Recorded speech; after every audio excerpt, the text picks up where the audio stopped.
welcome to this week's episode of The Traveling Introvert. Today we are going to talk about responding to Facebook posts. There are a lot of groups out there where people can request help. So like, I'm looking for a VA, I'm looking for a WordPress expert, I'm looking for someone to help me with X, Y, and Z. It's great because they're normally people in the groups who are looking for work or can help or can give advice.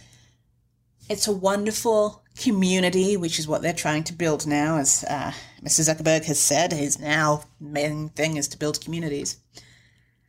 But one thing that never fails to frustrate the person who is writing the post is and sometimes actually from the other side, people who are responding to the post, but mainly if you are writing a post looking for helps. For example, I am looking for a VA who can work between these hours and needs to do these 5 tasks, how many hours a week, and this is how much I'm willing to pay. This is my budget.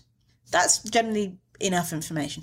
If you are interested, please comment here, PM me, email me. Like most people will say what they want you to do.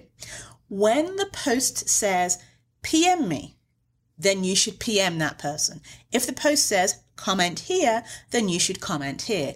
If the post says PM me with your website and your prices and a quotation, then that is what you should do. Never just like the post, and never just like do one of those emojis that puts your hand up and says, me, hi, following, yeah, me. Don't do it. The reason I say this is because the idea is to make it easy for the person to connect with you, hire you, whatever it might be. If they then have to go, click on your little icon, see if they can message you. They don't even know what your skills may or may not be because it's not visible on your Facebook profile. And then they have to message you. And then there's this back and forth. It's super frustrating.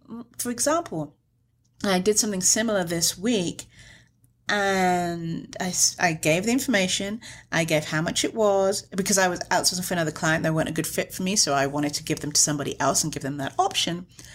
And so I got a message, and the message literally was someone waving a hand. That was one message.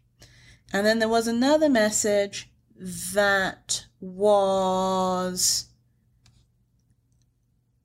I'd like to hear more about the project. Would you like me to email you or phone you? What's the best way? What's the best method to communicate with you? They didn't give me their contact information, but they were asking about phoning or messaging. And so it was really it was really frustrating. Basically, the message was like, hey, my name is so-and-so. I saw your post on the Facebook group regarding this, and this, and the client you want to work for. This is a great opportunity. Would you mind contacting me via email or phone, whichever you feel comfortable doing?